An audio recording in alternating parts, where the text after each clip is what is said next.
मेरे वालिद मुफ्ती साहब ने बहुत बड़ी कुर्बानी दी आप लोगों के लिए। वो कुर्सी तो उनको कांग्रेस के साथ अलायंस करके भी मिलनी थी, मगर आप समझते नहीं इस बात को, जिस तरह कश्मीरी लोग नहीं समझे कि मुफ्ती साहब ने एक, वो कहते हैं ना, इसार बांध दिया था बीजेपी के साथ हाथ मिला के उनके हाथ बांध दिए थे कि ताकि जम्मू कश्मीर संभल के रहे, सेफ रहे।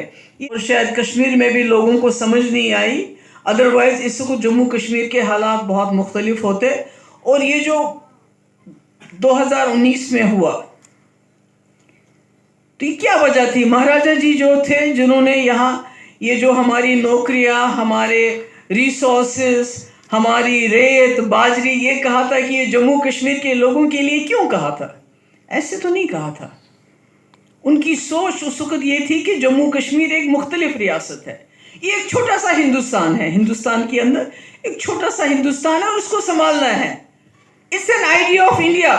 आप पूरे मुल्क को जाके देख लीजिए, जो idea of India Kashmir, Jammu Kashmir, Ladakh को देख के आपको दिल में आते हैं, वो कहीं नहीं मिलेगा आपको। उसको प्रिजर्व करने के लिए 370 था। अब मुझे बताइए, ये तो कश्मीरियों को सजा देने के लिए उठाया गया, मगर सबसे ज्यादा अगर इसका नुकसान कहीं शुरुआत हुई तो वो जम्मू से हुई। सबसे ज्यादा बाहर के लोगों का आना, क्राइम बढ़ जाना, आउटसोर्स, इतनी सारी बिल्डिंगें बनती है, एम्स बना, दूसरी बनी, सारा काम आउटसोर्स हो रहा है। आपकी माइनिंग, हम खाली हो रहे हैं, खोखले हो रहे हैं। शायद उन्होंने जो बात की इस पे, कि आपको अंदाजा नहीं, 20-30 साल के बाद हमारे दरिया, हमारे पहाड़ इतने खोखले हो गए होंगे कि हमको कोई नहीं बचाएगा। सरकार जो पहले होती थी तब भी माइनिंग होती थी, मगर अगर एक साल एक एरिया होता था, दूसरे साल दूसरा एरिया होता था, और लोकल्स करते थे छोटी लेवल पे। आज बड़ी बड़ी मशीनें बाहर से आ रही हैं, स्मार्ट सिटी बनानी है, रोड्स बनाने हैं, सारा मटेरियल वहां से निकालते और कोई रॉयल्टी भी नहीं देते हैं। अब ये सोचा था कि सरकार के बाद थोड़ा कंट्रोल होगा, पर मुझे नहीं लगता है कोई कंट्रोल हुआ है।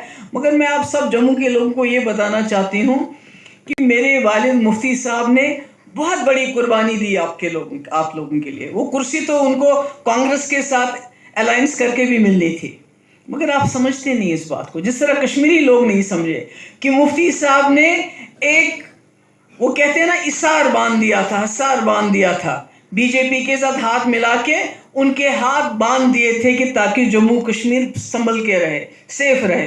ये ना कश्मीरियों को समझ आई, ना जम्मू के लोगों को समझ आई। मगर आज मैं आपके पास यहाँ आई हूँ, मुझे बहुत अच्छा लगा। यहाँ बहुत सारे यंगस्टर्स ने बड़ी अच्छी बातें की। उसके बाद to top it all, Shakeel साहब ने इसको जो क्लोजर दिया, मुझे बहुत अच्छा लगा। मैं समझती हूँ कि हमारी जम्मू की इस वक्त, कश्मीर की भी सबसे बड़ी प्रॉब्लम तो है ही अनएम्प्लॉयमेंट, मगर उसके साथ जो ड्रग्स का माहौल हो गया हमारा, तो इसमें भी सबसे पहला रोल घर से ही चलेगा। जब तक हमारे घर के लोग इसमें इन्वॉल्व नहीं होंगे तब तक कुछ नहीं होगा।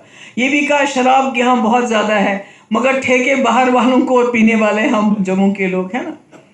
तो ये मतलब कहीं ना कहीं जम्मू के साथ जो ट्रेन चली गई एकदम कश्मीर, अब कटरा, उससे भी जम्मू को नुकसान हो रहा है। मुझे जम्मू क्या, मैंने कहा ना, मेरी ज़िंदगी का बेहतरीन हिस्सा जम्मू में गुजरा है, और उस घर में गुजरा है, उससे बड़ा सेकुलर घर कोई नहीं होगा।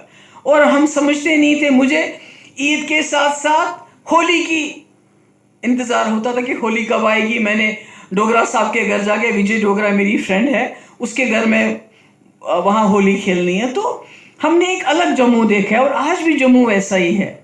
आज भी जम्मू में जिस तरह हिंदू, मुस्लिम, सिख आपको रघुनाथ बाजार में घूमते हुए देखेंगे, कहीं नहीं मिलते हैं।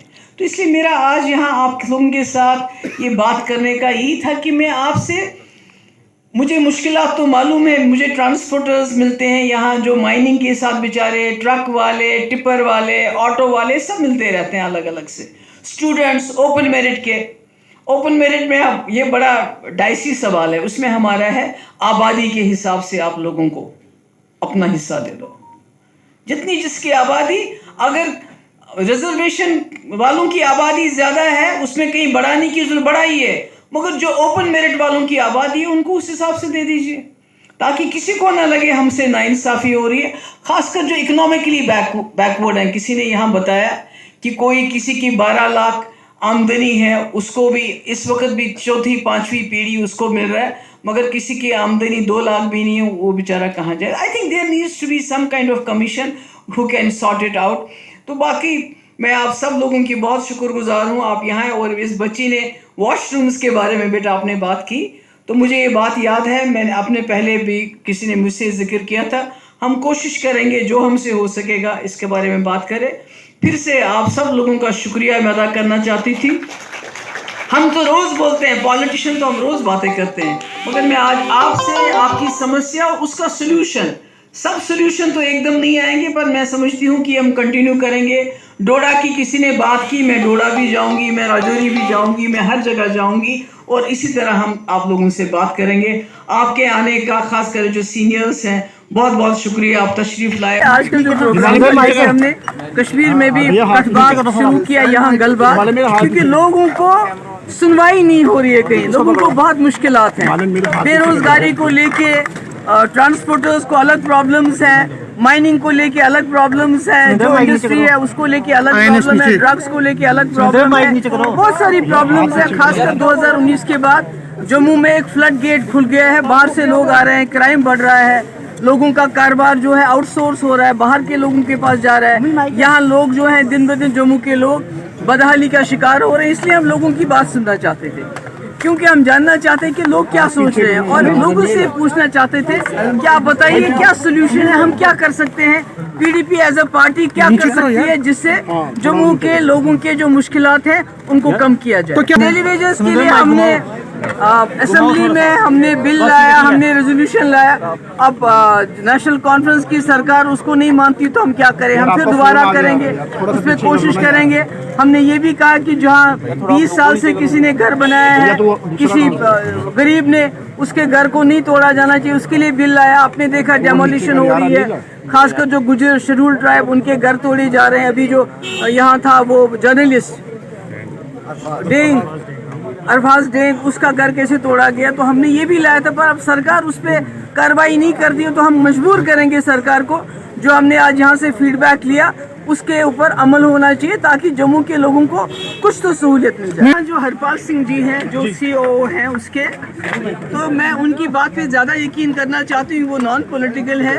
उन्होंने कहा कि वहाँ की कंसर्न MLA है, वो उन पर दबाव डाल रही है कि वहाँ चोर दरवाजे से लोगों की भर्ती की जाए, क्योंकि वो इनकार कर रहे हैं, इसलिए उनको प्रेशराइज किया जा रहा है। बाकी अगर कोई गिल्टी है, खुद किसी ने गलत किया है, उसको बेशक आप नौकरी ना दे दीजिए, मगर खाली इल्जाम के नाम पे किसी को नौकरी से निकालना बहुत गलत है।